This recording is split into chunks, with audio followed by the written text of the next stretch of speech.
Hello, hello. Hello, I appear out of nowhere, don't I? Yes. Hey, at What's least up? I got here when it started. You did good this time. I had to turn my timesheet in. And if I don't turn that in, life kind of sucks. Yeah, the paycheck doesn't roll in, right? Yeah, it just doesn't happen on its own for some reason. I don't know. Okay, let me see. Hey, Sean. Well, Sean, we're actually going to talk about Zach. That's what we're going to do. Not my Zach, but that's what we're going to do. And we're going to talk about his newest project, however much he can discuss. I will discuss as much as possible. Perfect. So I've only gotten a little bit of this, so I'm curious as to what is going on. For sure, yeah. So, my name is Zak Wenzel. I run Blood Moon Paranormal. We're a paranormal group based out of Joliet, Illinois. And for the last 10 years, I've been making paranormal documentaries for our YouTube channel. And they're like documentary episodes more so. They're, between 30 and 45 minutes ish. So they're episodes. But this project right here is something that was so dear and close to my heart because it's 10 minutes from my house. A giant limestone prison, the old Joliet prison. And I knew that I wanted to make a larger scale documentary for this, not just a 45-minute episode, but something much bigger. So we have Project Limestone. So, yeah. That's pretty cool. So what angle did you take on this? What is it, the history? Is it more, what angle did you take on it? Right. So yeah, we do dive into the history. I got a lot of people that I interviewed, everything from historians that have been doing research on this place for the past 9 years, guards that used to work there, people who have been doing paranormal there for a long time, even breaking in there when it was abandoned. So there's a lot of people that we interviewed for this that told us their stories from the history to their paranormal experiences there. Even a guard that experienced paranormal stuff there in the 70s and 80s when he was working there, which is kind of crazy that it was happening back then too. Yeah. Um, and then we dive into an investigation. It's a multiple night investigation of the property. Um, the first night starting off on the main side of the prison, um, and then the second night heading over to the women's side of the prison, now known as the annex, and being the first to investigate that side of the prison because no one's ever done it before. So Wow. Is it still open? it is not. No, It, it's open for like tours, and yeah, the women's side is owned by a haunted house company that is now running a haunted attraction out of it. great. No, That's they're great people. They're great people. I promise. I actually work for them. So um, yeah. Does that take away or does that enhance activity? enhance 100%. 100% from my experience, because I've done a lot of investigations of haunted attractions that are in haunted locations.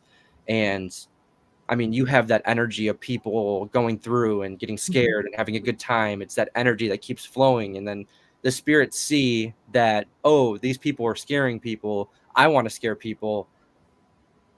And then they do stuff to try to scare you. And that was our experience on that side as well, investigating over there. It's pretty wild. Wow. Yeah. My lovely little co-host over here got a chance to actually look into the history and kind of be able to look into kind of what you're doing. I did not have that option. I was stuck on phones talking to jackasses all day. So, um, Hence the reason why I'm researching history. yeah, yeah. And, well, you're more than that. You're a lot more than that. But to answer Sean's question, I don't know why Jeremy's still off. I don't know. He didn't have surgery or nothing. But we all know Eileen is Leaning up against a post because her name is Eileen, and that's what she does best. Is she just leans on it until it gives, right? Yeah. Her. And Nick is at a Paracon, so I will forgive him for that one. But Yeah, he's with the big dogs right now. He's in Upper Michigan. Like I'm kind of jealous because you know what? I love the UP to begin with. The Upper Peninsula is just beautiful. I had the privilege of just traveling throughout there. But yeah, he's in an amazing area, Sault Ste. Marie. I'm yeah, jealous. I've heard good things about that Paracon. So Oh yeah, it's a blast. I actually know people. I know the historian for Sault Ste. Marie, and okay, he's an amazing person. He says it's just he gets a kick out of everybody that comes through and the stories afterwards and whatnot. But that's yeah, awesome. so when is this supposed to come out? This will come out on October 17th of this year. Okay, okay. And where can it be seen? It'll be on our YouTube channel, Blood Moon Paranormal. I wanted to go a little bigger and push it somewhere else, but I wanted that control over it. I didn't want anybody trying to dip their spoons in and take over. So, um, yeah, Yep. That until you have to fake this and you have to act like this happened when it didn't. Yeah. yeah, yeah. Plus, it was filmed last year, and we've improved so much from last year to now. Um, because the project got put on hold. There was something that happened that we go into in the documentary that put the project on hold, and it almost didn't happen to where it got finished. Like it almost Wow. just got vaulted, and here we are. We're gonna release it. We got an ending for it, so that's what matters. Is we're getting it done. So yeah, it we would film it a little better now if yeah, I but don't know. it's gonna be Raw great. is better. I hey, think. I think raw, and when you have too much experience, it's too much of camera angles, and you don't get to see what you want to see. Yeah. So yeah, I think those are the best before you get too big. yeah, I like. I don't know. I don't like watching, the big shows. I like watching, people go in and do investigations and you get to turn with them. And sometimes you get to catch it with them where you don't get to catch it in the bigger shows. It's like they don't Right. let you see what they truly see. Yeah. Yeah, I agree.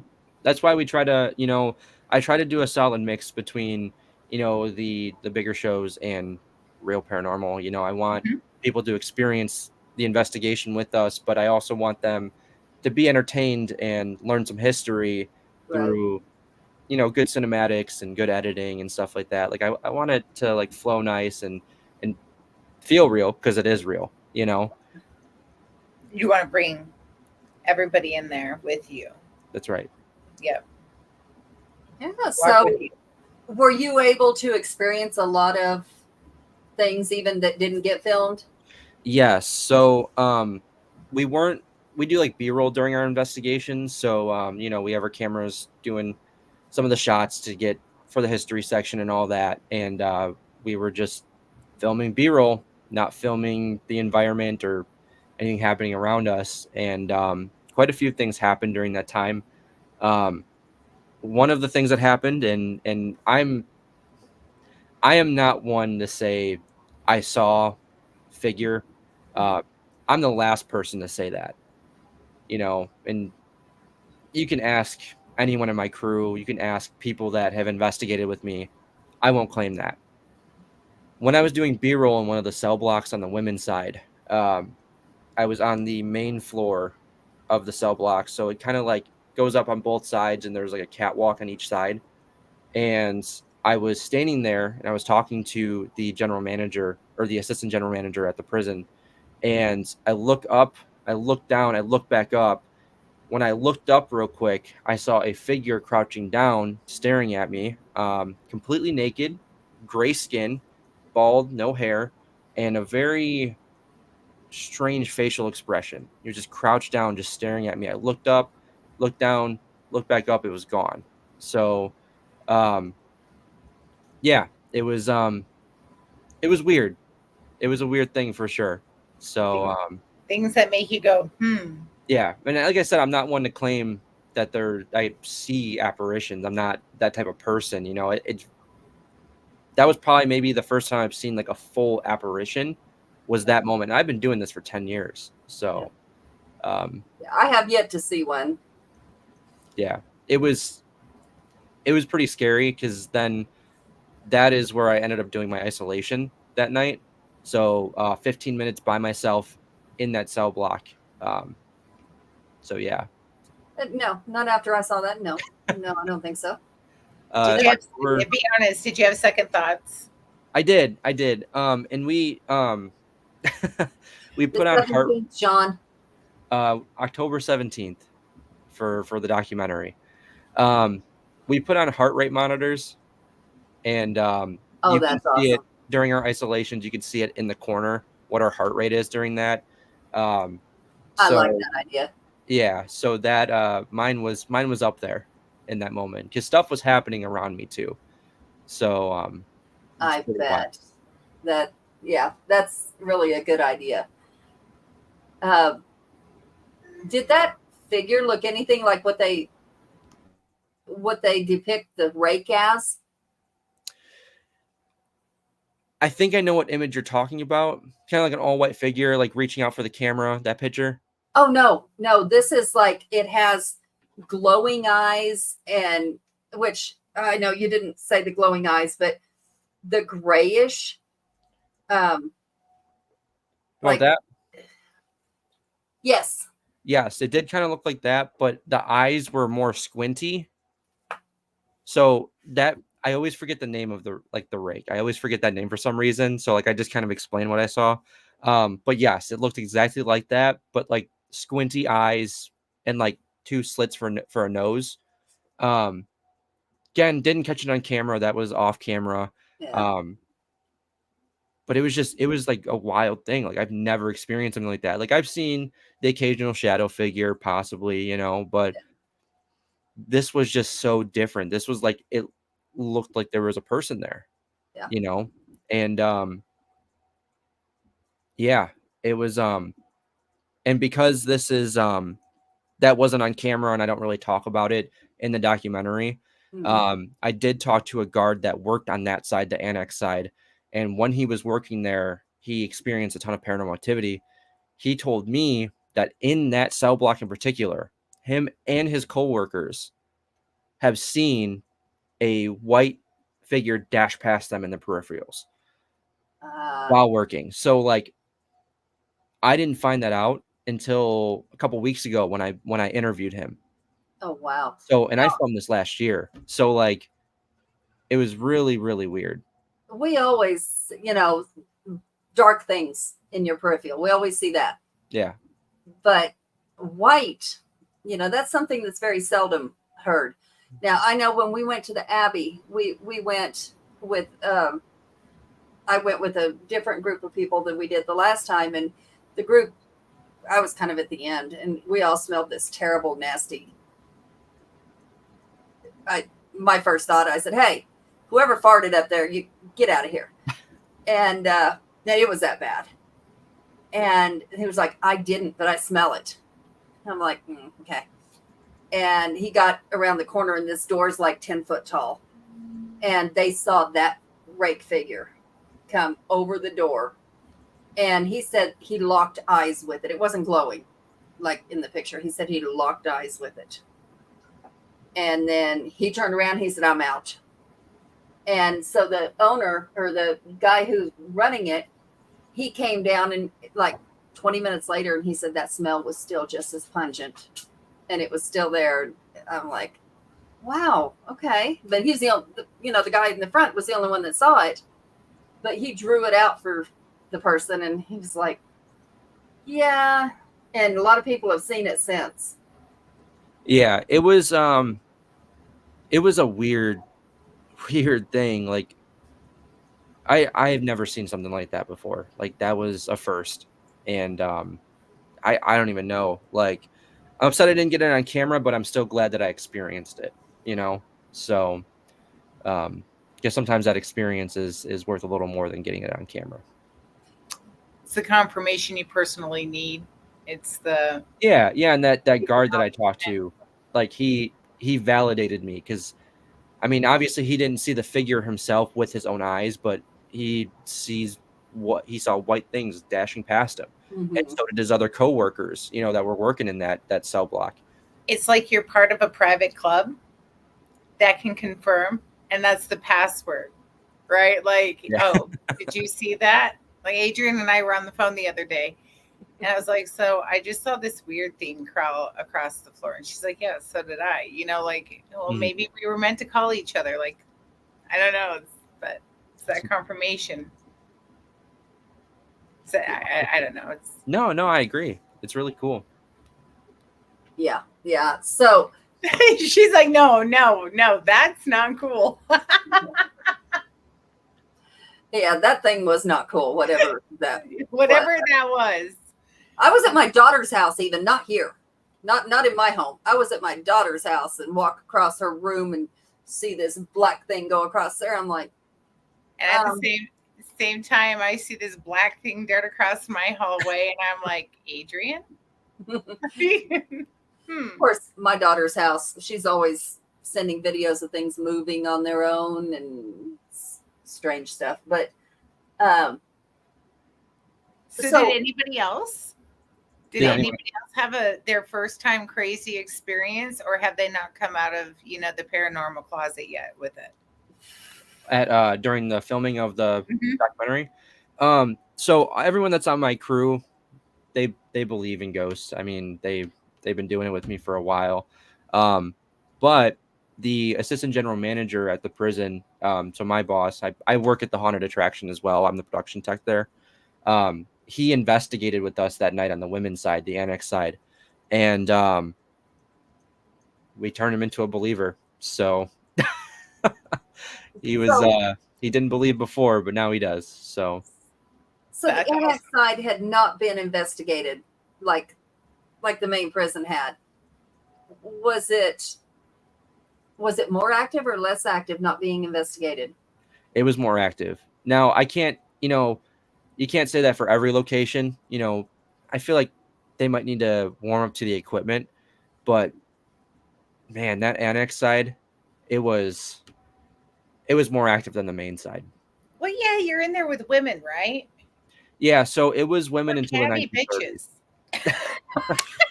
What's up, Chris? Yeah, no, it was the women's side until the 1930s. So after that, they it was RNC. So that was where they would process them. And throughout that, they would process them there, but they would also keep certain people there. So they would a lot of the times keep sex offenders there. So yeah. Oh, that's interesting. 1930s.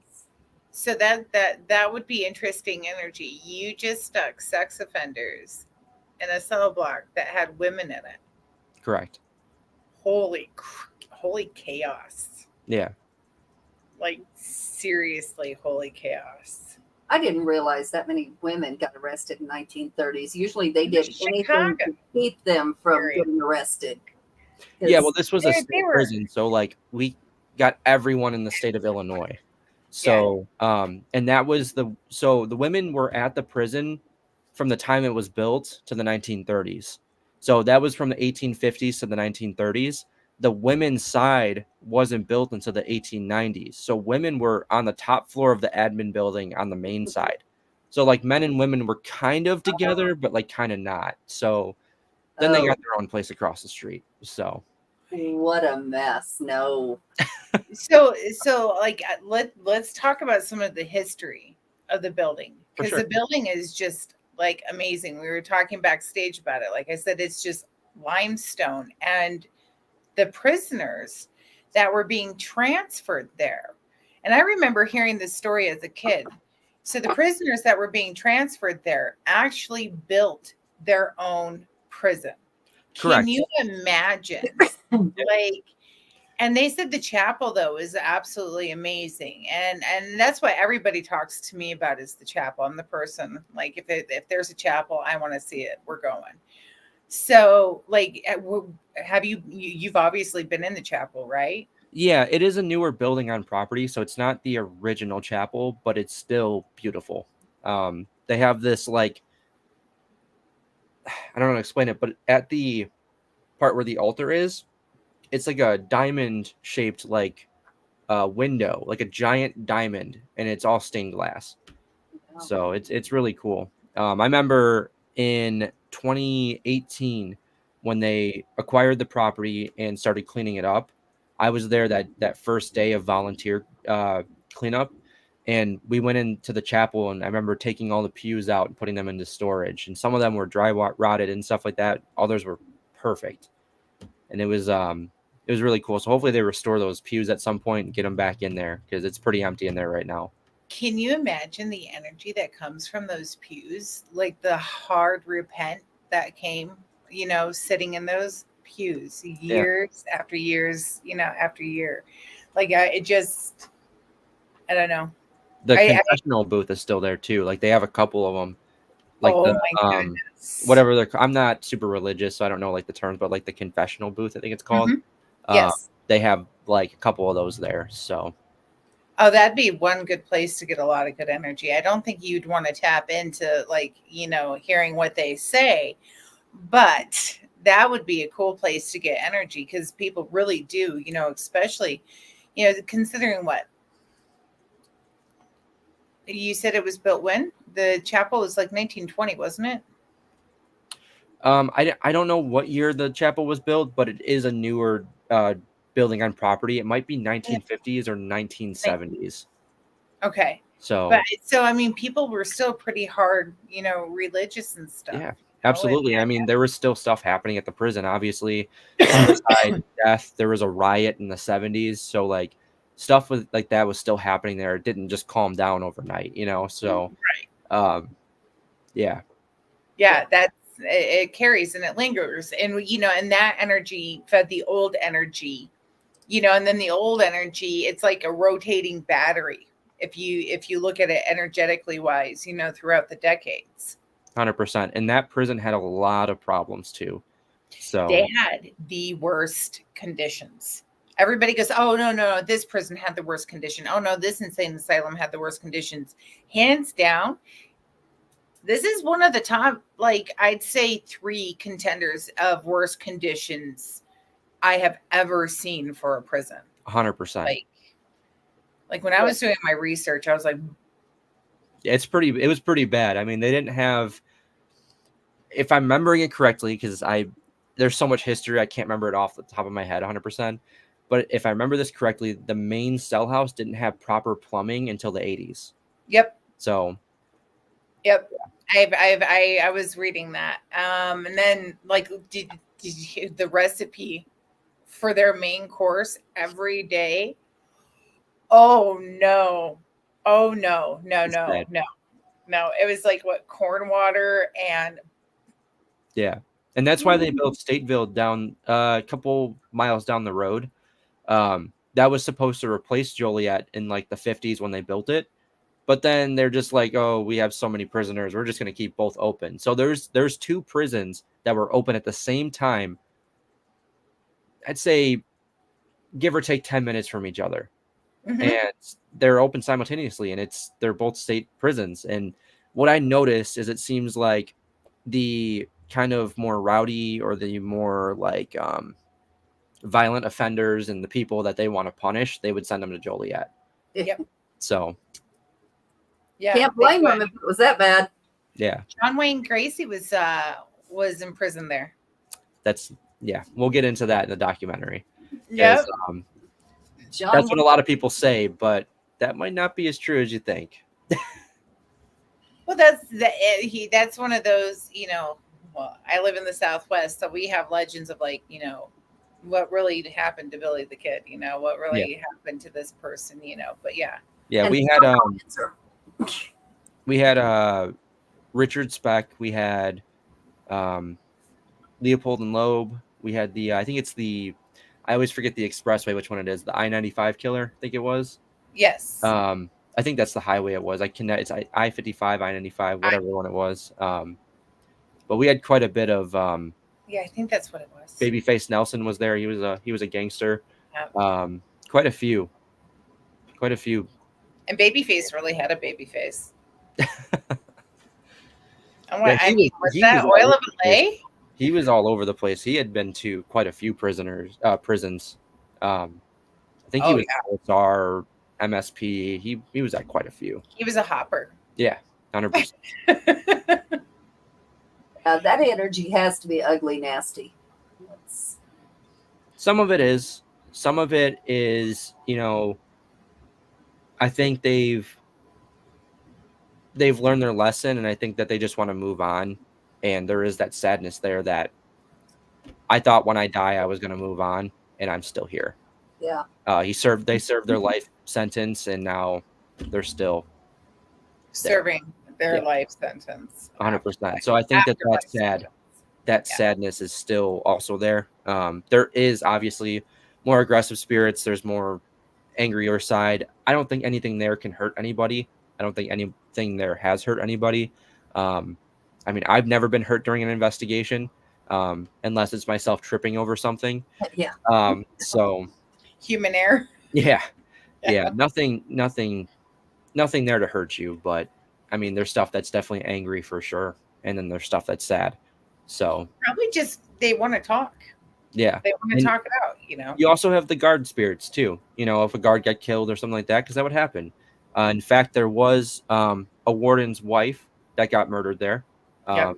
by one of the inmates, and her name was Odette, and I believe, I can't remember her cause of death, how the inmate killed her, but she's said to be there.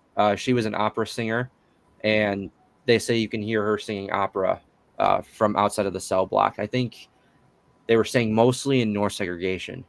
You can hear it. Right. Well, they did a ghost hunt in the 1920s. I was reading that on quite a few of the pages and whatnot, and I pulled up some books and stuff. And that's pretty cool. They did, because they heard singing around the property. Yes. know, The one you're and- talking about is the old cemetery for it. Yes. And that's Monkey Hill Cemetery, and that was a cemetery for the Joliet prison, and it was actually on the annex side of the property up north. It's a big open field now. The headstones were all wood, so they all deteriorated, and there's no marking to let you know where it's at. So, Oh, yeah, it's real unfortunate. they need to take one of those. It's not a Ground- seismograph, but where they can Ground go over penetrating the top and see if there's indentions in the ground or if there's hollow places or whatever. Yeah, I would love to get that done. I don't know if 13th Floor Entertainment Group owns that part of the land or if it's still state property. Mm. So that's the problem. The state might let you actually go in there and do it. Yeah, that would be cool. There's quite a few places that they're going through and they're doing that now, like at old prisons and whatnot. And they're going to go back through and they're going to mark the graves and try to preserve them, because we should. Yeah, 100%. So, Hopefully, but, I mean, maybe eventually, maybe that's something worth reaching out about, next year when, summer rolls back around or something. Because, it's going to take forever to get a hold of them in the first place. So, yeah. And then it's going to get cold and the ground's going to freeze. Actually, that might be the best time. There's no growth. There's no chiggers. There's no, none of that. That's true. Tall grass. Yeah, and then it'd be cool to even just like maybe a fence, maybe just a plaque to commemorate, or like a stone that just commemorates everyone that was there. That'd be really cool. So, and have like one of those, memorial, like all the names and stuff. Yeah. Maybe, where, if they have the documentation on that, because that's, a lot of the documents was lost because there's been several fires. About that. There's been lots of fires, especially when it was abandoned, and there's still documents that were in there, and I believe that was one of the buildings that burned. So I'm not 100% sure, but that's something I noticed in your I guess it's kind of a little trailer that was on your page. or a series of pictures is what it was, and one of those pictures was the burnt staircase. Oh yes, yes, yes. The burnt staircase, that's on the annex side. Beautiful staircase. Beautiful woodwork on it. Um, I think there was a fire in that staircase. It looks like it, right? But a lot of it is water damage. So Oh, okay. yeah, because the roof is pretty bad right there. And it like when it rains, like it rains really hard, it's like a waterfall. Like it's just coming down. So yeah, it's That's unfortunate, awful. but Jeremy, yes. In the tall grass where time just loops around itself. Absolutely. What the hell are you two doing? You want to come take a walk with me, Jeremy, in tall grass? We can venture into a cornfield too. I think y'all better take Nick with that shit. No. So, do you have any big plans after this, or are you guys just gonna for a minute? well, it's gonna be a huge weight off my shoulders for sure. Because this one, like I said, like we film at least once a month, like our smaller episodes. So like, that we still do that. But for this being filmed like a year ago, like it's just been hovering over me. Just come on, finish me. Just let's just do this, And it's gonna be a huge weight off my shoulders. What's up, Sean? Hope you're doing good. And I'm having so much fun with doing this actual full scale documentary. And I feel like I mentioned to you earlier, I could have filmed this a lot better. I'm going to take what I've learned over the past year, because I went to film school. I just graduated in last month, actually. And I've learned Congratulations. so much. Thank you so much. We're going to film another documentary after this. Can't say where. I want it to be like a surprise, and I want to get through this one first. But the next one is going to be it's going to be a smaller location, but it's going to have quite the impact. So Smaller is not always less. Yeah, that's for sure. Smaller is definitely, the smaller can pack a bigger punch than all that energy in one small place.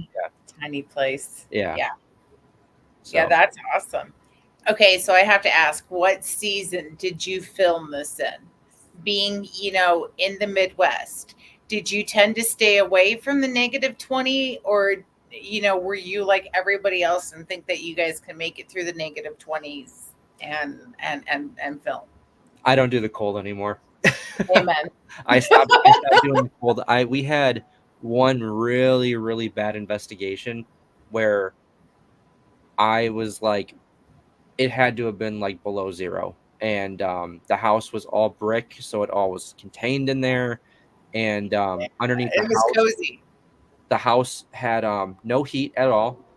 And the basement had a natural spring in it, so there was water down there coming from the ground, so that made it even colder. And it was pretty bad. So after that, I was like, no more cold stuff. If we're booking anything for like November, December, January, February, March, I'm checking if there's heat first. So yeah.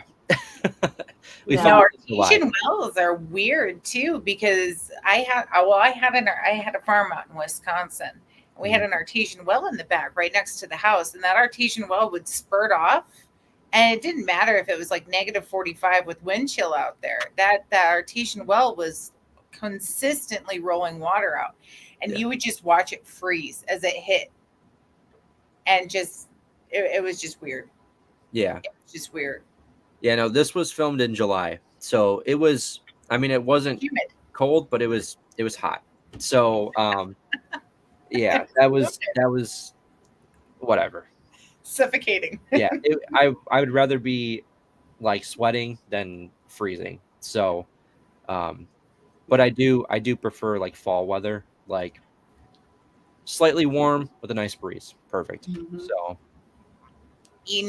I miss the like random days in winter in the Midwest where they were just like warm.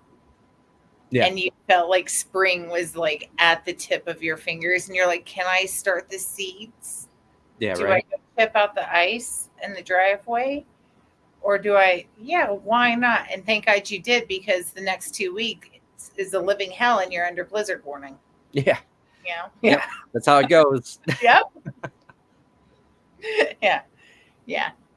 I do miss those days though. Those random days where you can be outside in your shorts and a long sleeve shirt. That's every day. No, not in Wisconsin. Yeah. Not in Illinois. No.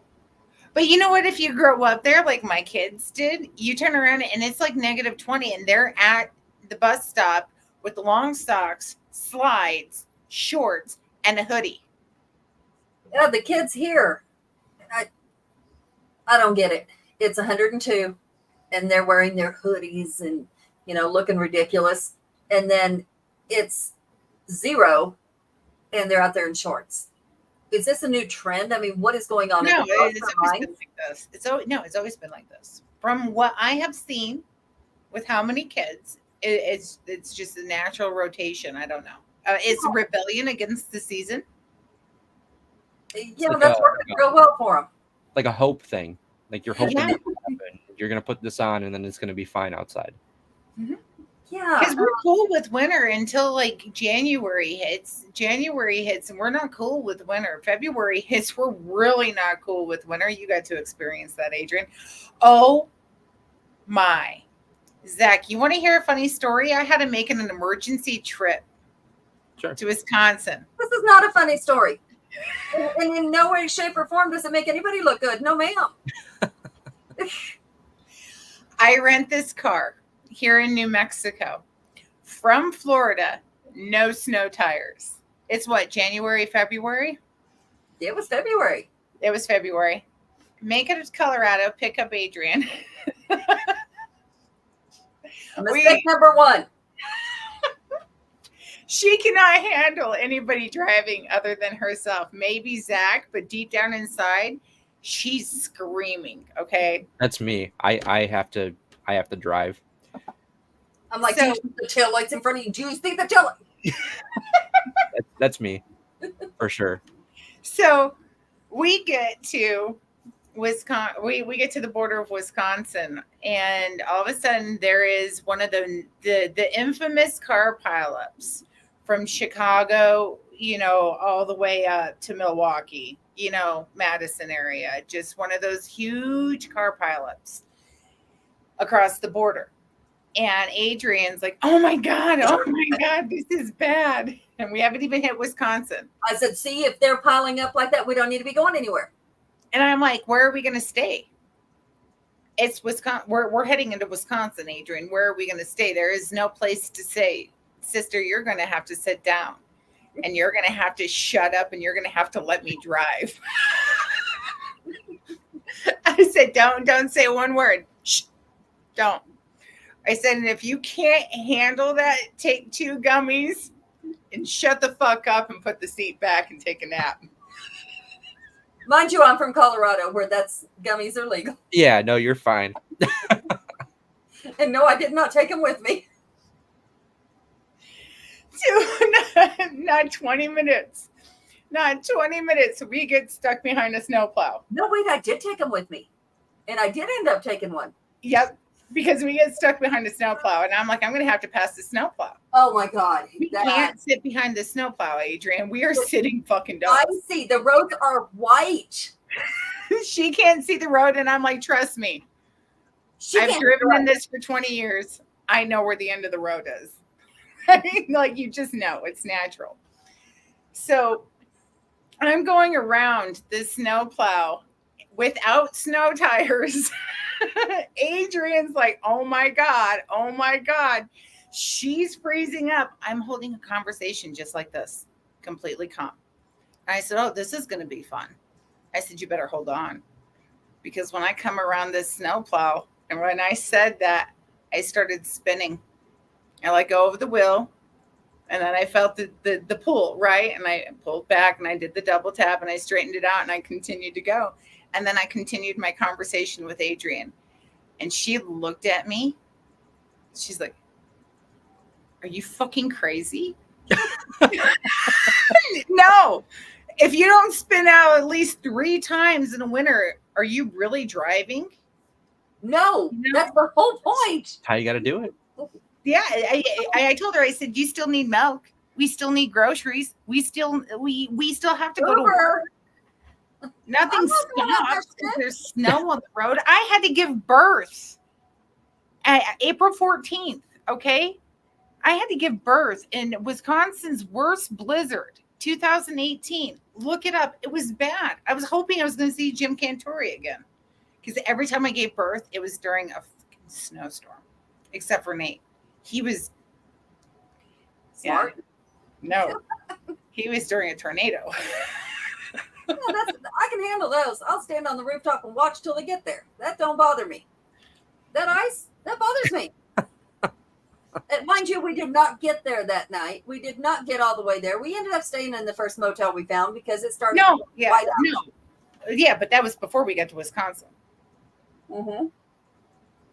After we got to Wisconsin, she was shit out of luck. There is no hotels. I mean, I can knock on a farmer's door and ask if I can sleep in the barn. I'll cuddle up next to a cow. It's about what you're going to get. That's so funny. Have you been from Illinois your whole entire life? Yeah, I lived here my whole life. So, not like real farm area, kind of just suburbs. So, yeah. But I mean, I get the driving thing because I drive for a living. So, yeah. Do you feel the need to acknowledge cows too when you see cows? Do you nod and go cows? I acknowledge them. I acknowledge them. The power of the cow, isn't it? See, look at Adrienne. She's never lived in the Midwest. She doesn't know. The cows know. No, where I came from, you slaughter them. That's the acknowledging the cow is while you're hanging them up upside down and getting ready to have some steak. Happy cows do not come from California. Nothing happy comes from California. Okay, happy cows come from the Midwest, where we acknowledge our cows and we treat our cows with the move respect. That's right. Does their meat taste any better? Yes. It does actually, because they're corn fed, not grass fed. And our deer, oh Lord, the whitetail that we can hunt. Let me tell you, that's some good meat too. Yeah, the deer freak me out real bad. I'm afraid to hit one. Like, it's bad. Do we need Jeremy to elaborate on that little statement he made? You want to go ahead and say what that something is there, Jeremy? Yeah, what kind of pot are we on? Listen, I want to go to Mars. Who wants to go to Mars? Go to Mars? Did you take some gummies tonight? No. My kid was watching that like Mars show where they were picking the people to go to Mars, the documentary.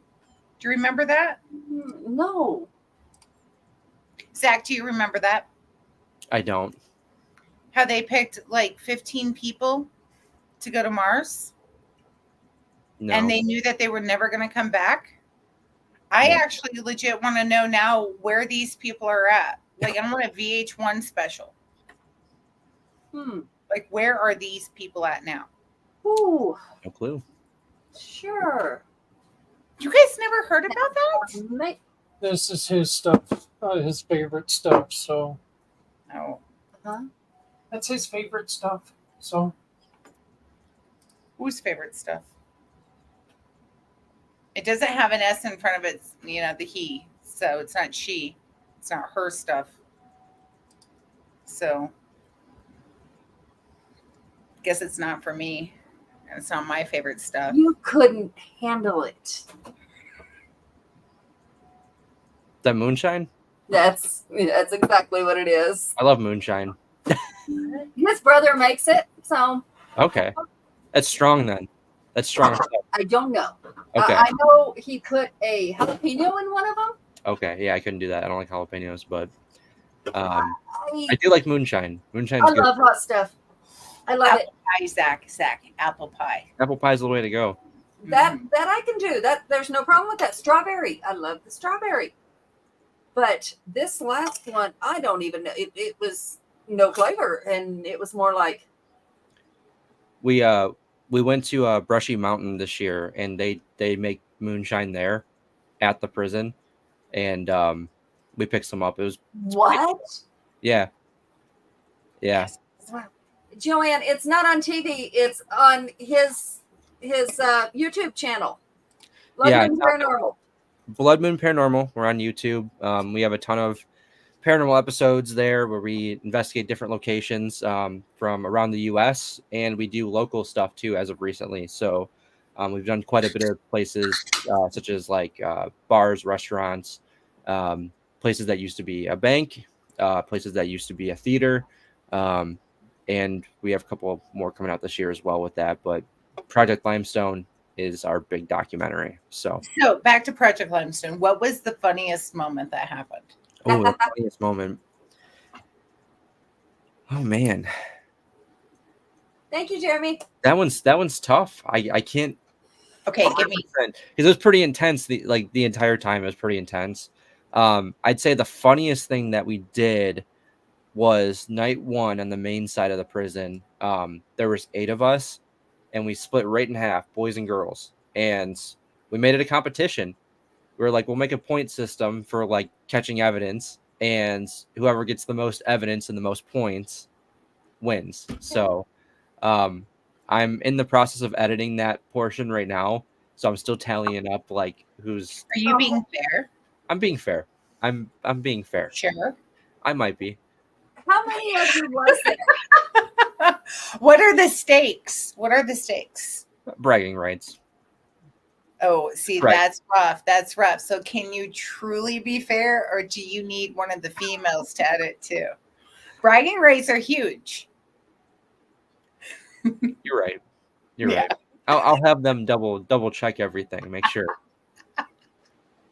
So, how many of y'all were there investigating? So night one was just it was 8 of us. We split in half, so it was 4 and 4, and we took different buildings. So when one of us was in like East Cell House, the other one was in Honor Dorm. Because it's multiple buildings on the property. It's not like there's some prisons that everything's all connected. Mm-hmm. I mean, there's tunnel systems that connect all the buildings, but we don't have access to that. So it's all flooded from my understanding. So we split up and did it like that, 4 and 4. And then our second night investigation, it was just 3 of us from the crew and then the assistant general manager, Derek, at the prison. So there's 4 of us there as well. So Oh wow. Okay, I know. Sometimes you get too many people in there, and you end up. I don't care how well you know them. I don't care how much you love them. They're going to make a sound. You're going to make a sound, and everybody's going to be. It's always the stomach growls too. It's always the stomach growls. Oh, that's always me. That's always me. But no, I'm pretty good about mitigating the group because I have 10 in my crew. I'm pretty good about mitigating it. So like I was telling Jan earlier, if we have like a house investigation, I'll be like, all right, this house is this big. We'll do like 3 or 4 people sign up for it. First come, first serve. If it's like a prison, okay, we can do 10 people. We'll just split in half when we go and investigate. So, Yes. So roundabout, what's the average of how long you guys have all been working together?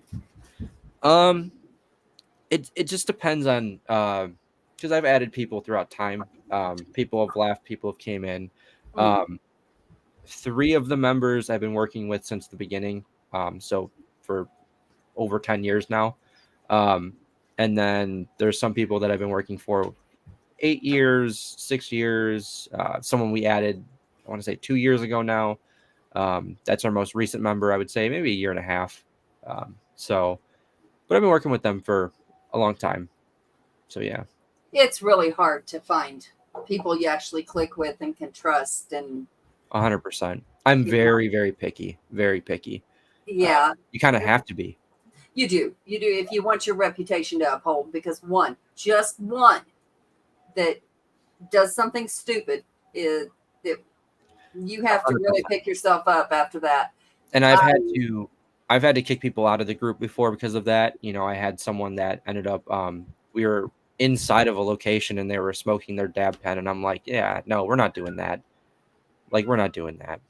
So Yeah, um, we like here it's just my husband and I, and he could care less about paranormal. He really couldn't care less. He that's, but he's there for the camera. You know, he'll do the camera.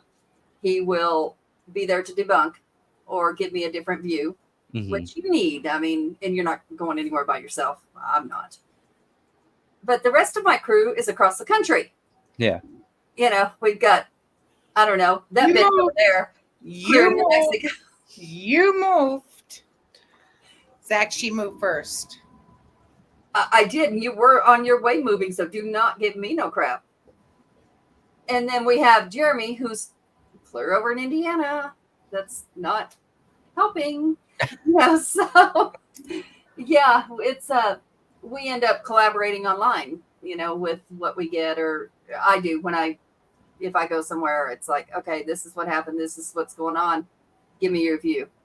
Yeah, that's really cool though. I mean, you guys have like, because you can grab different aspects from different areas of, you know, the US. It's really cool. We're all local to Illinois. Everyone's within an hour of each other pretty much. So a lot of them I went to like middle school and high school with. So And that's great. That's, you know them. You Yeah. know their character. You know. Right. You didn't meet yours at a bar.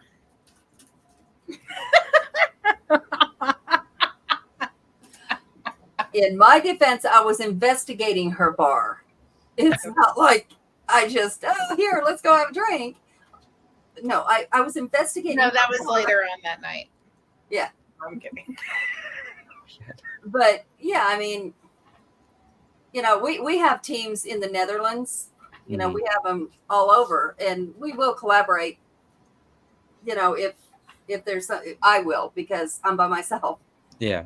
So I'm like putting it out there, going, Cool. hey, what do you get? What's going on here? You know, That's really but you know, Colorado, I've only been here 3 years now, okay. and there is a lot of places, but most of them you can't get into because they're like ghost towns, and you're not going on private property like that. Yeah, that's kind of how it is here in Illinois. Like, you have a lot of stuff down south, southern Illinois, but within an hour and a half of my house, there's like not a single place that offers investigations.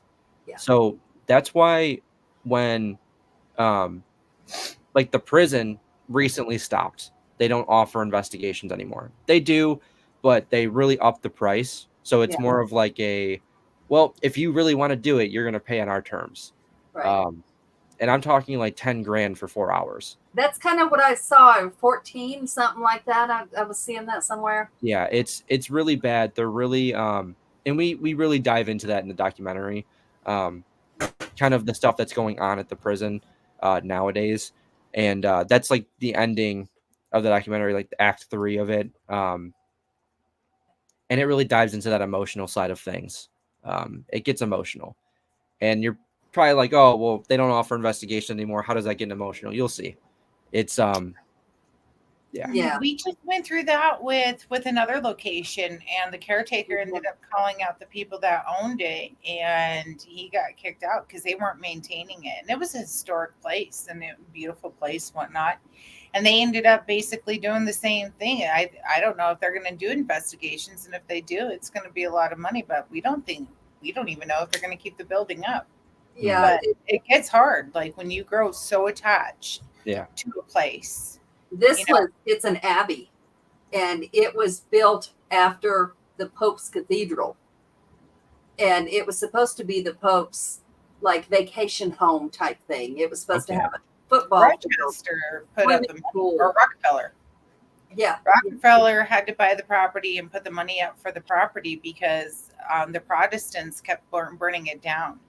And so he even had a say in all of it, and they bought all the land all around it and whatnot. It was a beautiful school.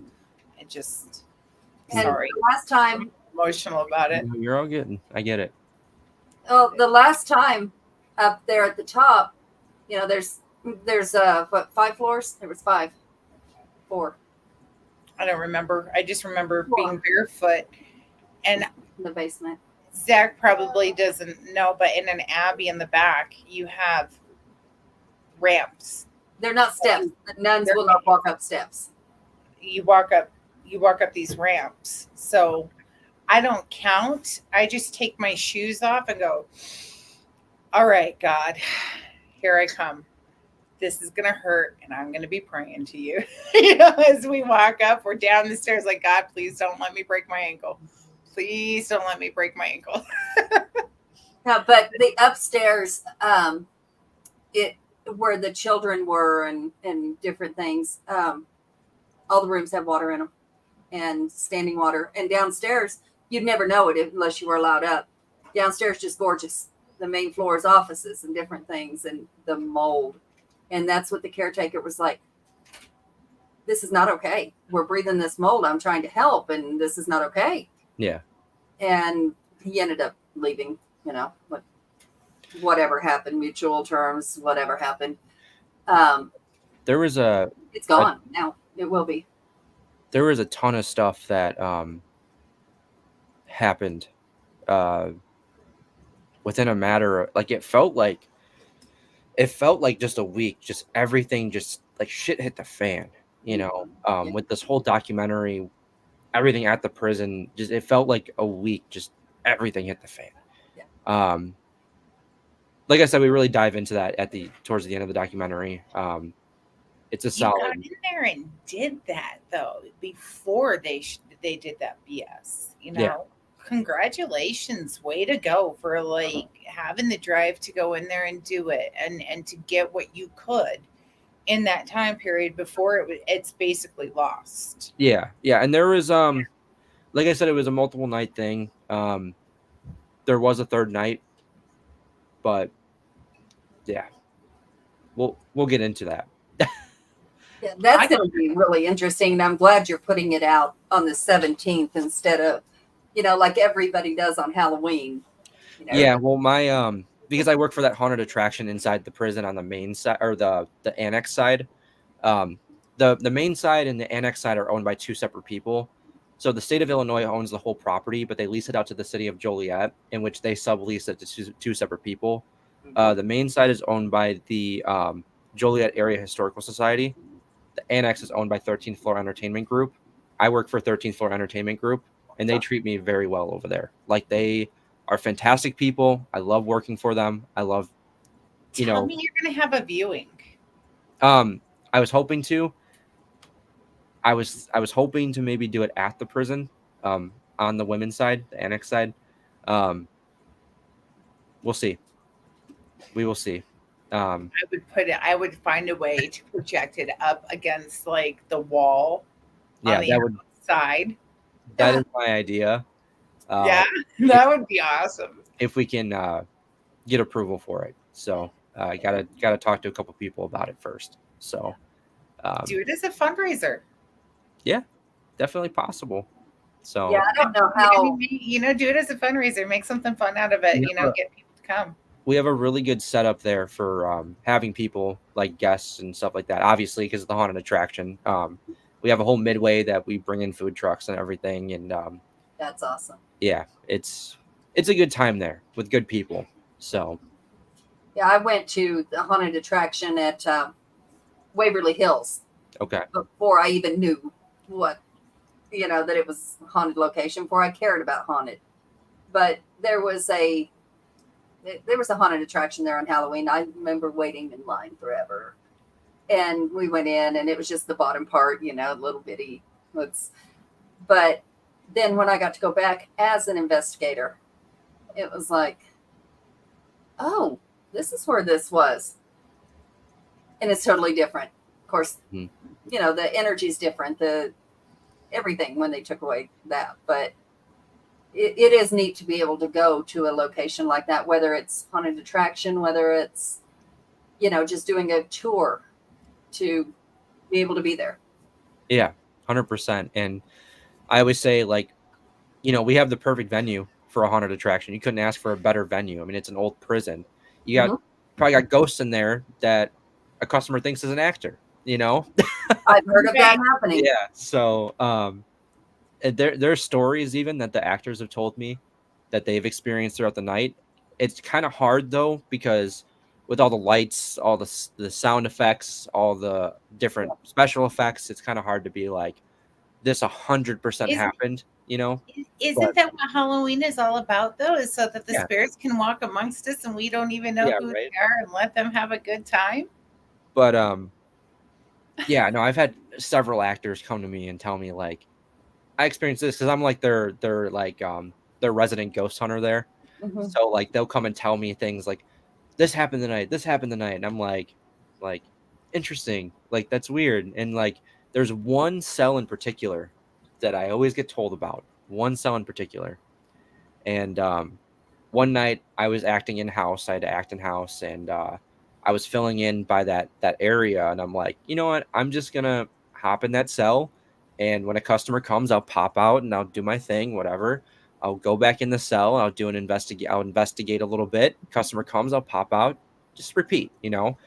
So like, I wear like a straight jacket for my character. He wears a straight jacket, so there's straps on the back, and I pop out, go back in. I'm like, all right, well, if there's anyone here with me, just let me know by like messing with my straps a little bit, like pull on them, you know, like kind of like flick them around, whatever. And next thing you know, I start feeling like my straitjacket getting tighter, and like kind of like feel like the pressure, like something kind of pulling a little bit. I'm like, all right, there's something in here. They're not lying. There's something in this cell. Um, I've had people that didn't know about the cell go in there, and they kind of have a little bit of medium abilities. I'm not a huge person on psychics and whatever, but um, if they tell me something, I'll listen. You know, they told me they walked in that cell, came out, they're like, nope, I will not go in there. Um, they had no clue about it. So You should have everybody start writing a log, like a blind log. Like have them write down their story and like have it put somewhere so nobody can go back and read through it.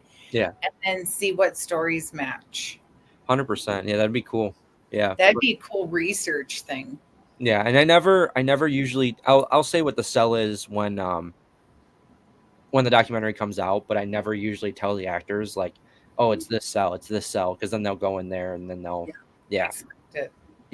So they'll feel it whether they do or not. Yeah. And there's been like 6 to 7, maybe even 8 actors that have come to me that didn't hear the story from someone else, and then they'll come to me and tell me like this happened in this cell, and I'll be like, here we go again. There it goes. That cell, man. There's something about it. And what's weird about that is that they did a remodel at the prison in 2000 on that side, and that cell is in the block that was added in 2000. And the prison closed down in 2002. So they added it in 2000, closed it in 2002. So it's like in those 2 years, something happened that made that cell in particular active. Yeah. But before that, that area right there was the yard. So maybe something happened in the yard, and that's like the cell that they're choosing to be in. Yeah. Or something happened in that cell within the 2 years. And do from you have access to records? What was that? Do you have any access to the records of the prison? Like, you know, who it was, what cell they were in, anything like that? I don't think I'd be able to access that because I think the state took that stuff. Okay. It's so fresh. That stuff is so fresh. Stuff from dating back then. I think a lot of that was lost in the fires across the street. So, that would Isn't be it weird how the history seems in like locations like that, fires happen or flooding or something wipes out the history on purpose. It almost seems like that. And the fires were when it was abandoned.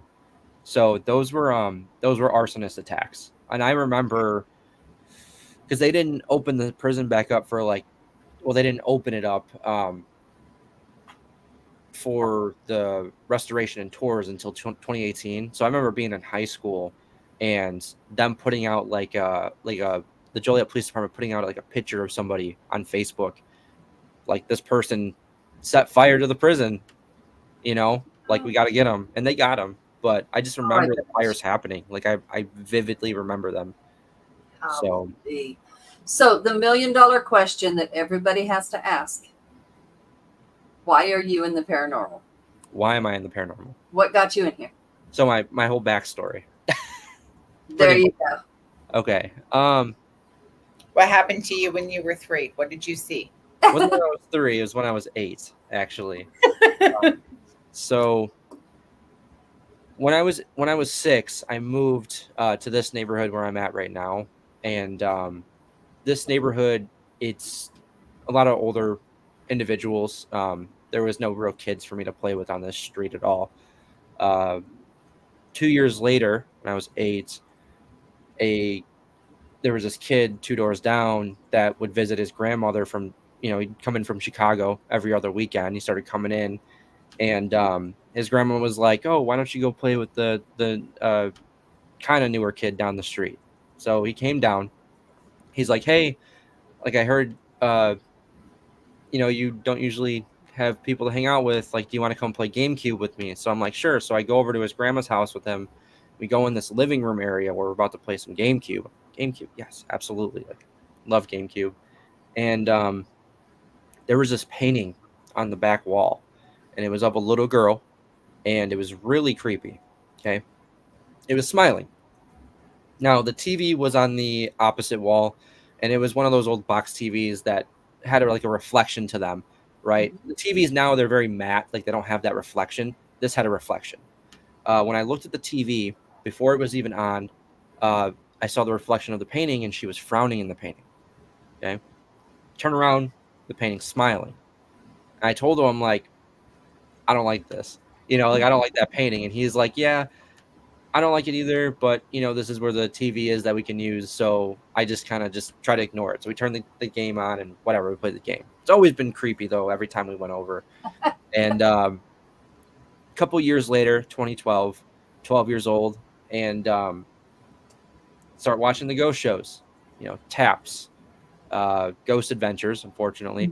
Um, and Oh, all but gotta love that little Oh, you fake know what? boy.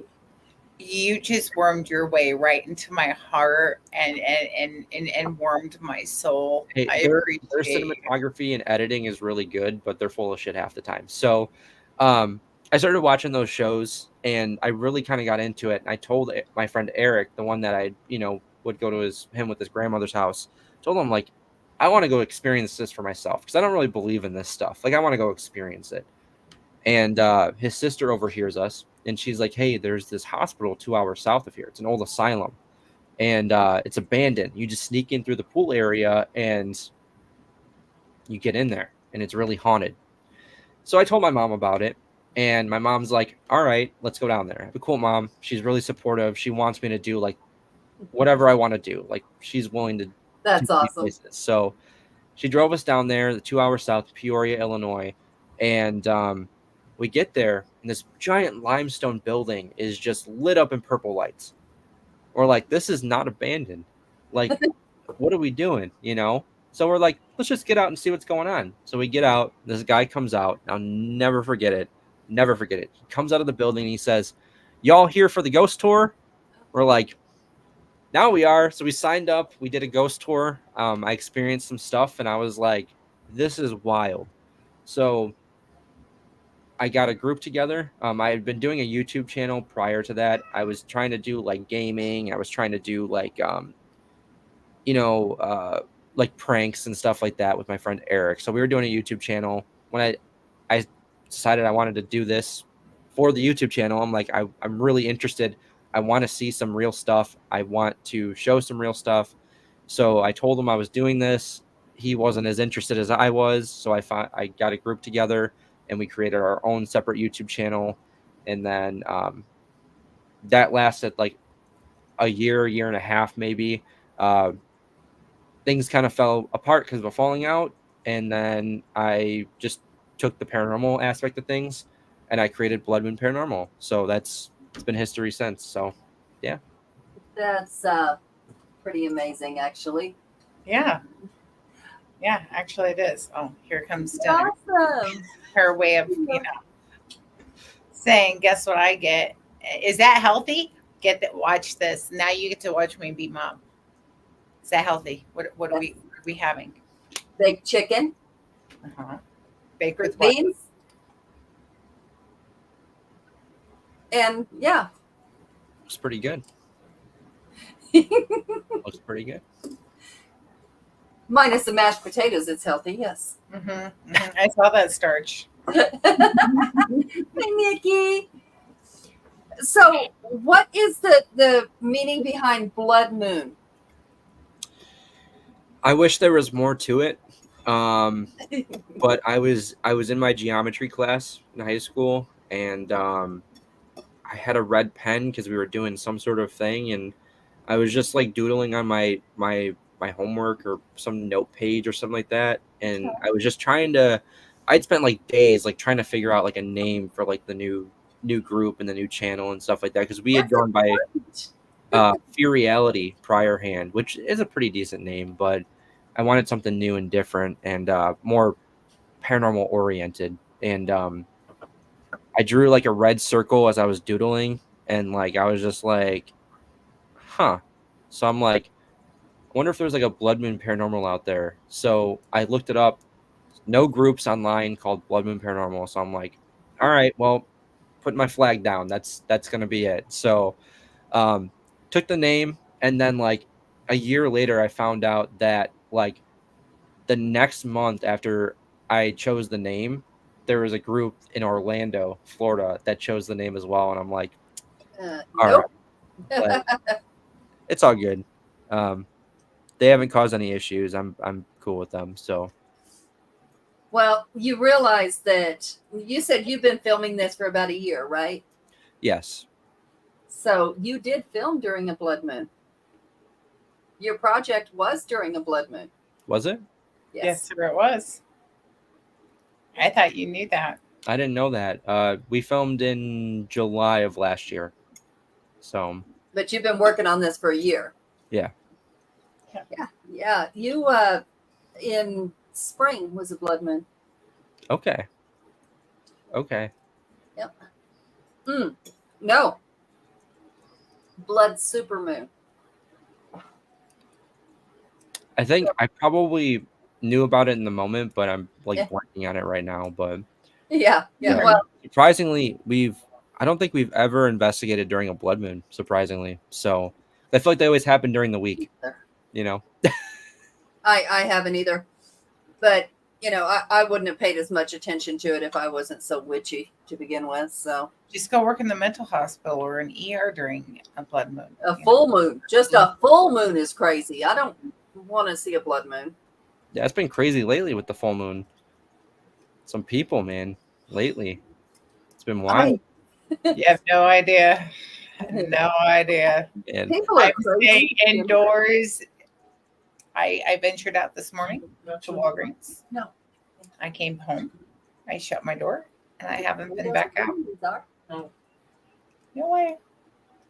I don't blame you. I don't blame you. No. So No. On a medium level, like, no. I'm sitting my butt. I'm like, I'm done. I'm like, you keep your energy there. I'll keep my energy here. I'm going to keep it tucked in right here, nice and safe, away from you crazy people. Speaking of energy, I want to tell you something. Oh, Lord. Start praying now. His aunt came into town. Look at, she's acting like this ain't going online. Like he can't go back and He watch can. this. He can. I don't care about that. Okay, his aunt. Okay, we're getting the tea. Ready, Here. Zach? Is here. Okay. Right now? All I've Alive? all I've heard so far, she's alive. All I've heard is how she's judgmental. She's mean. I'm completely ready for anything at this point. And I'm like, So she's my cup of tea. She's like one of my favorite type for of. about 10 minutes. But I love difficult people, Zach. I haven't gotten any of that. She's been completely nice. Comes, talks to me in my office. Brought me a present when they came home today. Mom did. Mom. She tells me this is a healing stone.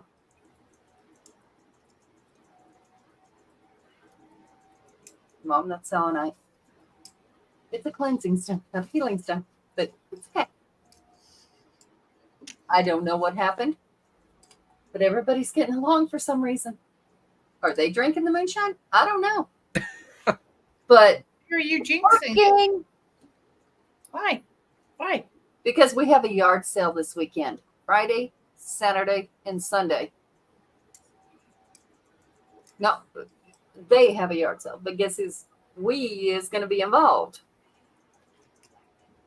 Zach, are you married? I'm not. My girlfriend was in the chat a little bit ago. I don't know if she's still in here. Emily Fusion on there. Hi, Emily. She's actually a witch as well. So she collects a lot of the crystals and stuff like that. I'm personally not like a huge rock person, but to each their own. So, There she is. She's still here. She's still here. So then you understand that,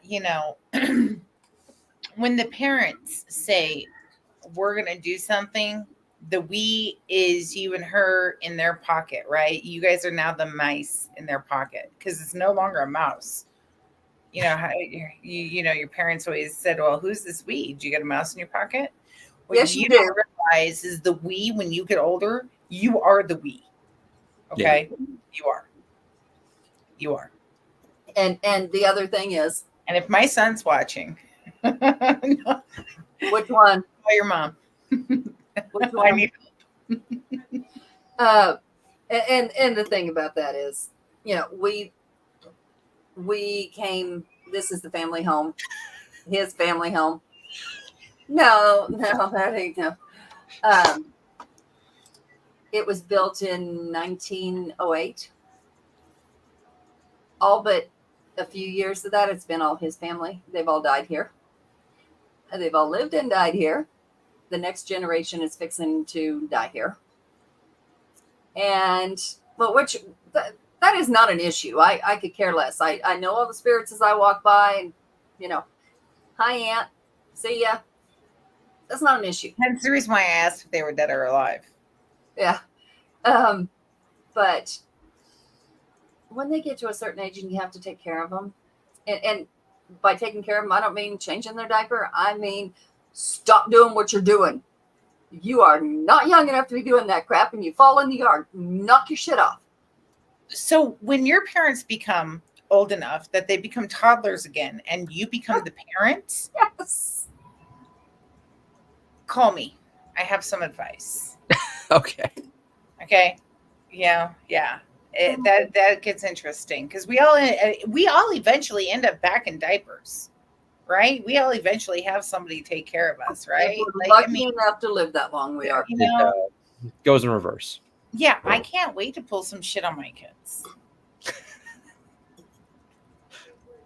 Look at Adrian. Look at I got plans. Your kids will stop you in your tracks because they're one step ahead of you because you taught them. My daughter's evil and cute. Yeah, she'll be the one. She'll be the one. She'll be the one. She's something. See, you know how we were talking about how the kids went to Colorado? They usually go with her. Mm-hmm. And they spend time with her and they go stay at her house. And my 13-year-old. Actually, they own the house when they come here. They run it. That's a state I have yet to been to, but I want to go to Colorado at some point. So, well, I tell you what, you said your girlfriend goes with you? Yeah, she's our head photographer. So, Emily, sweetheart, anytime you want to come to Colorado, I have 2 spare rooms up there. You won't have to worry about food, lodging. Come do your thing. See, you notice how she addresses Emily and not you. Did you notice that? Zach? Did you notice that? She straight bypassed you. You should have never said Emily was in the. Emily is just going to show up by herself. I'm not even going to be there. It's just going to be Emily. I want Emily, her call us. We'll go on a girls' night. that she is more than welcome. Because in this paranormal field, people start running their damn mouths. Like, Did you see her hit on him and tell him to come to her house? We're not having this. Yeah. We're not going to have it. I get it. We're gonna Oh, no, have I'm just saying both we don't of know them who wears the come to pants. the If house he's in a relationship, the woman wears the pants, so you got to go straight to the woman. That's what I was saying. for the haunted hallway. Oh my god! I tell you what, when the aunt came up there yesterday, she was like, "This used to be here, and this used to be here, and this used to be here, and that used to be mine." Talking about some antiques, and I'm like, "Yeah, it used to be." My God. And then we just play around, but when they start telling me the same story, because mom, sometimes you're just like, okay, yeah, okay, I believe that, but and then you go, oh, you're telling me the same story. So this guy really died right here in my living room? Are you okay? Well, what's the most interesting location you've been to, Zach? Because Adrian's is the house that she lives in now. Yes, it is. Hands down. Has to be. Old Park Hotel is my thing. I love that place. Most interesting. Oh man. Probably have to be like, now traveling wise, Crescent Sanatorium. So traveling wise, that's what I was gonna ask. That one's in I want to say it's Lilly, Pennsylvania. I think it is. It's they're not doing investigations anymore. The previous owners moved out. It's been transferring ownership a lot lately, but I heard recently that the new owners might be bringing paranormal back. I don't know, but that one, it was a sanatorium, and then it turned into a prison. So like, they built some cell blocks in there, and then they put a fence around it. Really weird, because you get like those old buildings in there that are like cottage style for like asylum patients or like sanatorium patients, and then you get like the prison buildings that are like cell blocks and stuff. It's really, really weird. Big property too. I think it's like 32 acres or something like that. Like, it's massive. Wow. Locally wise though, I'd say the most interesting one we've investigated is the old Joliet Union Station. I've heard of that. So that one, we were the first to investigate it, actually. So, I was gonna ask, but it's the old Union Station for Joliet, and we kind of dived deep into some theories on like spirits being able to travel from location to location via the railroad, and the railroad that connects to that goes all the way down to like Alton, Illinois, which is Pike Mansion, Mineral Springs Hotel, all of the hauntings that happen down there. But that railroad goes to a couple different places that we've investigated before. I think it goes by the Sally House as well, I think. So we were like trying to ask questions about like the spirits at other locations too, while also getting stuff from that location. So like, it was really interesting to kind of see if the theory is true. And that episode hasn't come out yet. I'm still working on it. Project Limestone kind of took the forefront. So, but yeah, it was interesting. I give you credit for going through your evidence. We were talking about that on not that long ago on an episode where it was like, we are so bad about not going through our evidence. We're good about going to a location, but we're really bad about processing evidence. It's really bad. It's tough because you're going through hours of footage where something might not be happening, and you're just sitting there on your computer just going, and then something will happen, and you jump up and you start typing on your computer like, holy shit, but it's like my age. I'm 41 and I'm going, is that a dry spot floating across my eye, or did I really just see something? Like, yeah, but I love my crew. They do a lot. We have two photographers that, they take the photos and they edit all the photos. So they have their job there. I have a researcher that does all of the research for the locations. Like, she deep dives, like she's going on like Ancestry and doing that kind of stuff. Yep. And then I have EVP reviewers that'll go through the EVPs. And then I do all of the other evidence. So like everything that's happening on the screen, I go through all of that. So How sometimes some extra help would be nice, but they're doing quite a bit as is. So You're talking about Union Station. Did you put something out about that? the Joliet Union Station, Yeah. I made a post about it after we filmed it, but that was about it. So Okay. Maybe that's where I've seen it because I only saw it one time. Like yeah, I saw something about it one time.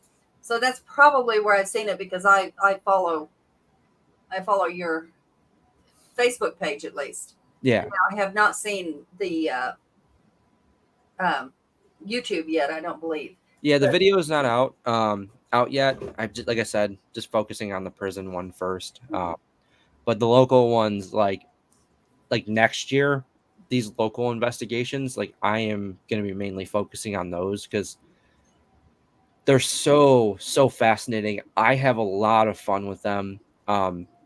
We save money because we don't have to like pay for hotel and gas. We just come right, right back home, and they do really good on YouTube. Like yeah, they do phenomenal on have YouTube. you tried hooking up with the state or the city or somebody, to help promote? I know like we have here New Mexico True. But New Mexico True goes through and they do haunted locations and they highlight areas and they always look for paranormal groups to go interview and stuff like that or to go work with and what I don't know, like yeah. they do a lot of cool things to promote our state. Like I don't know if Illinois has Yeah. anything like that. I've never reached out to the state of Illinois, but I have talked to the mayor in Lockport real briefly, and he says that he enjoys what we're doing. Because I keep the locals within like an hour radius, like because I there's no place to rent out within an hour and a half. Right. So local to me is like within an hour, you know. Right. Mhm. So Lockport is the town next to Joliet. I've talked to him before. I've talked to the Joliet mayor, but that was about a different issue. But he knows me. He knows me. Travel magazine. Yeah, I mean, just cool. to get some promotion and maybe to help pay to like go to these locations or get paid to do, Yeah, I mean that'd be cool, but I mean the YouTube channel, we're monetized, so we are making money from getting views, so that's helped a lot. Has it paid off everything that we put in? No, it never does. it never will. But still, I mean, I just love the locals. They're so much fun. Like I told you earlier before we started the live, like being able to do the research for the first time. I have my researcher helping me, but I'm also like, I'm sorry, I'm nosy. I start looking into it too. I'm like, I gotta assist you on this because I want to know. Mhm. Um, they're just so much fun. There's so much history out this way too. I mean, we're investigating buildings that have built in the 1800s, and Mhm. they've been Beautiful buildings. tons of different businesses. One of them we did was a theater when it started out, and then it got turned into a storefront, and it was this jewelry store, and the jewelry store still exists today, but it's in a different location. And the family's still in the family. So I talked to one of the family members, and it's like, not only are you learning about this history about your hometown, but you're getting to connect with people that they're related to these people that you're doing research on, and it's so cool. It really makes it feel that much more real, because when you're going to places like like the Lizzie Borden house or like Penrose Asylum, Villisca, all those kind of places, you know you're not connecting with the families or relatives that dealt with that. You're just going in there. People have already done the research for you. It Right. feels so much more real and more personal, and that's what I love about doing the locals. Speaking of family, guys, I just want to say a quick anybody who prays, send healing light, whatever. Andrea Perrin is fighting stage 4 cancer. So, anybody doesn't know, she actually lived in the Conjuring House. Um, she's fighting the battle of her life. So we can keep her in our thoughts. Oh well, hell. Really? Here he is, Zach. What's up? Here he is to brag, okay? Really? I mean, I did say I was going to jump in at some point during the show. What's going on? Forgot that and dismissed it. It's a beef stick. So funny. Better late than never, of course. How's it going there? Oh, it's going great. We've been having a really good time. I was just talking with Dustin Perry. I've been hanging out with Larry Eisler along with Dave Schrader, Aaron Sagers. Just saw Brian J. Cano. So it's been awesome so far.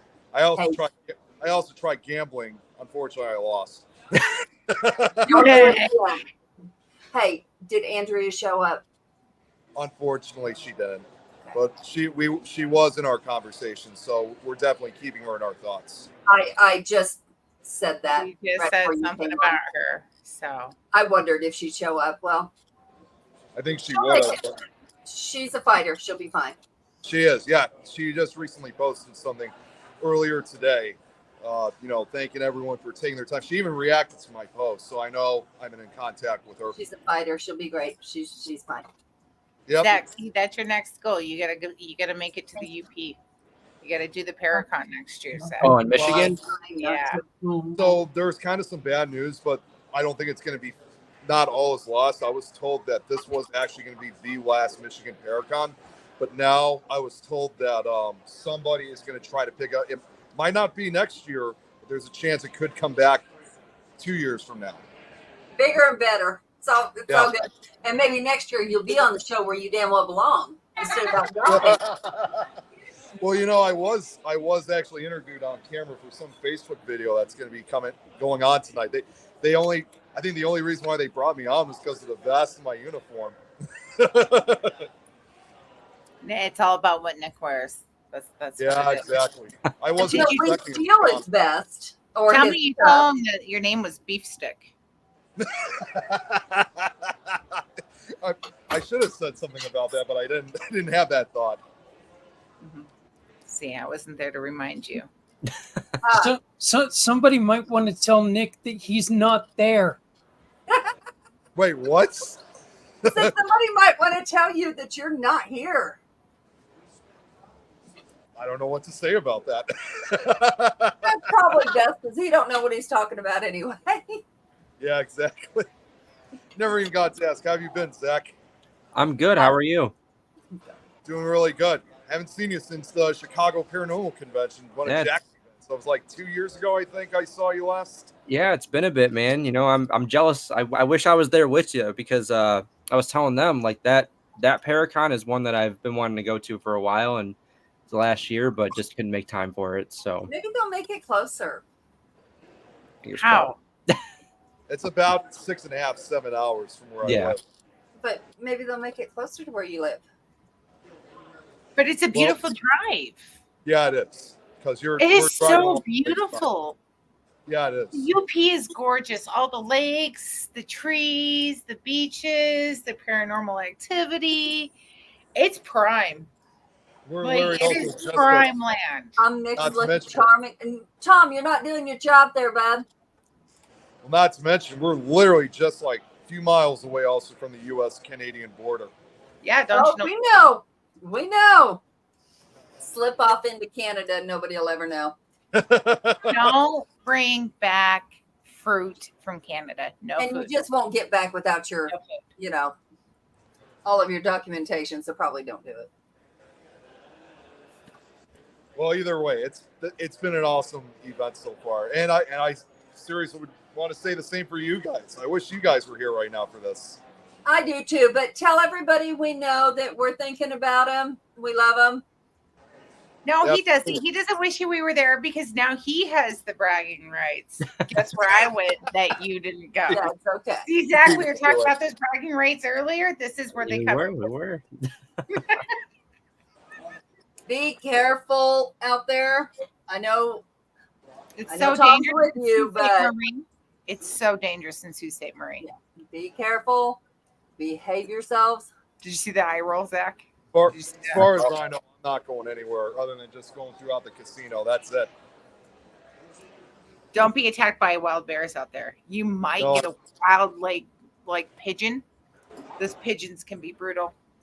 We got a woodchuck that's been wandering in the center part of the building. Not inside, but like on the grounds. Just watch the ground for the feral squirrels. Yeah. Might as well. So dangerous. So dangerous. I also Be just careful. Let us know how you're doing tomorrow, okay? definitely. Oh, and also one other group I forgot to mention that I also just passed by right before I got on here. Ghost Hunters is here now, so I just walked by. They're talking with. Well, I couldn't really talk to them because we're talking with others, but Who all's there? I'll say hi to them for you guys when I get off. Who all's there? Is Evelina's husband there? I didn't see him unfortunately, but I'm still. I think There's he's still filming. people. There's still people coming in, so not everybody's here yet. Well, tell him, he can come pick up this woman anytime. When you see him, tell him I am done with her. He should have came 2 months ago to pick up this girl. Yeah, if the stuff is there, tell him hi. We love him. Yes, my if, best. If the one that's having the issues with the house, tell him we support him. He knows I do. Yeah, of course. Tell him we all support him. 100%. Yep, You guys got it. We're here. So family. just behave yourselves, please. I promise I will. I promise I will, and I'll get back to you guys tomorrow. All right, love All you. right. Have a good night. All right, I'll talk to you guys tomorrow. You guys have a great night. You Later. too. Night. Bye. Go ahead. He just had to rub it in. He just had to rub it in. Do you see that, I'm Mister? so glad I'm Tom's just- with him. That's all I can say. Huh? I'm so glad Tom's with him. That's all I can say.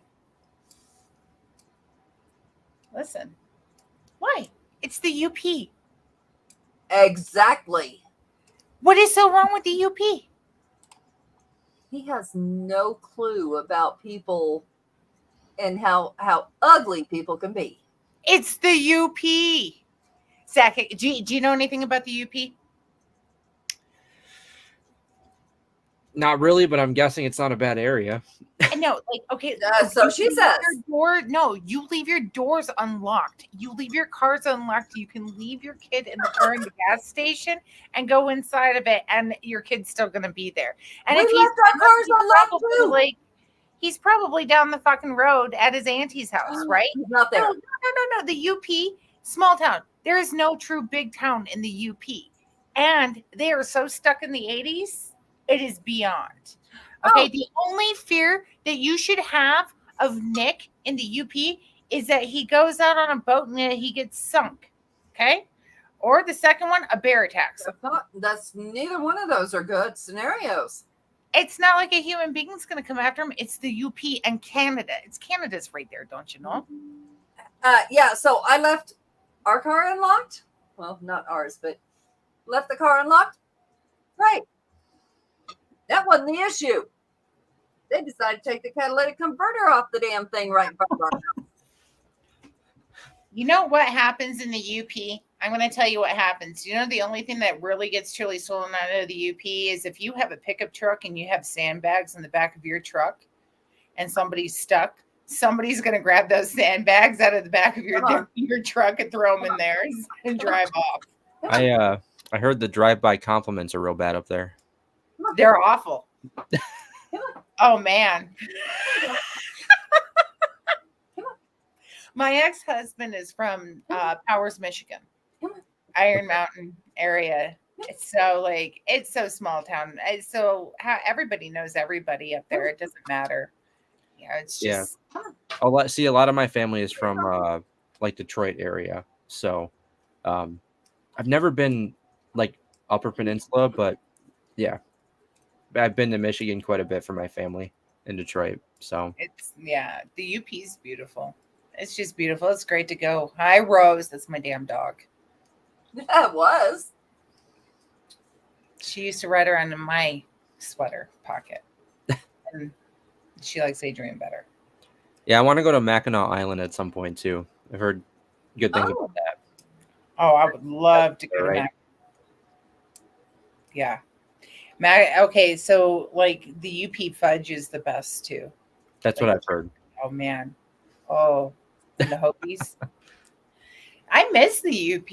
I'm actually I'm debating in life. I'm at that point, like I don't know where I want to move. We get to travel. I don't have to sit in the same place for very long. So where do I want to go? I lived in the Midwest. I lived in Hawaii. I lived in Colorado. I lived in Washington. New Mexico. You know, like where do I want to be? So I love you Washington as well. I wanted to move to Seattle for a long time, and now I'm kind of stuck here where I'm like, I guess I'd rather be in Illinois, you know.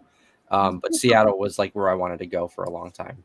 I lived in Smoky Point, Arlington, which is north of Seattle. So I lived up near Darrington and stuff like that. And I How used to far have from Aberdeen?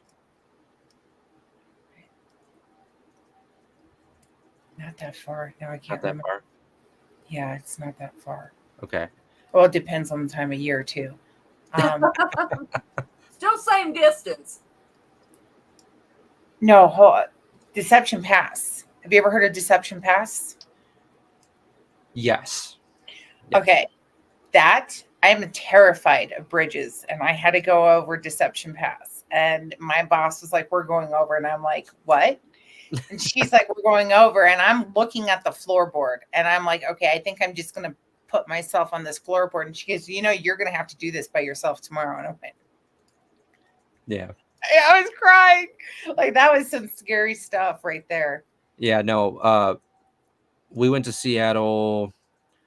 God, it had to have been like 2016, and it was me and my mom. My mom drove us out there. It's one hell of a drive, ain't it? Yeah, from Illinois to Seattle. It's crazy. I used to do Green And Bay to Seattle, so that's yeah. crazy. Yeah, no, it was a wild trip, and yeah, some of those mountains. I mean, we're from Flatland, you know. Those mountains were wild, and like I was the calm one. My mom was freaking out the whole time, and I'm like, Coeur d'Alene. How bad did she freak out right before she got to Coeur d'Alene, Idaho? The border of Idaho and Washington, and you come down off that big pass and you come around and go back up, and then you come back over and you have the lake right there. I can't remember 100%. All I remember is there was this very, very large bridge, and you come around a bend, and then you go over the bridge, but there was areas you can get off right there to go check out the view. And there was like a July pass. I think that's it. Yep. Yeah. Yep. She freaked out on that. That's where she was freaked, because at one point, I think it was on the way back, because she knew about it on the way there, because well, she didn't know about it, but it was during the day, so it was fine. Mm-hmm. On the way back, it was dark out. We were trying to get to our next hotel to stay, and we went through there, and she was freaking out because it was not okay. Yeah, it comes right up on you. Yeah. No, I love it. Like I told everybody, you know, to travel through, you know, Washington, even during the summer, to get anywhere. I literally have to go through the sun, rain, sleet, and snow. Those passes are so high. Some of that area is never, you will never see the grass. Yeah. You know, I've watched avalanches, you know, where they launch and they create their own avalanche to get rid of it off the side of the mountain. Yeah, it's a beautiful drive, though. Like some of the stuff you drive through is beautiful. And that's when my addiction for huckleberries started. Because that's where they come from, is that way.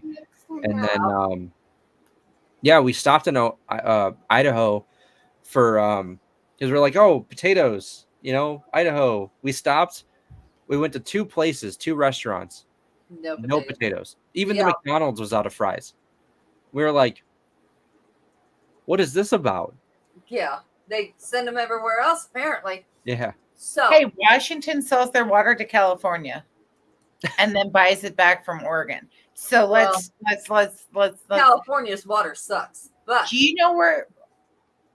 I was going to say, do you know where you should go if you ever get like a weird area to go, like do paranormal? Dubuque. Yes, I've heard some things about Dubuque. And it's beautiful. Have you been through Dubuque?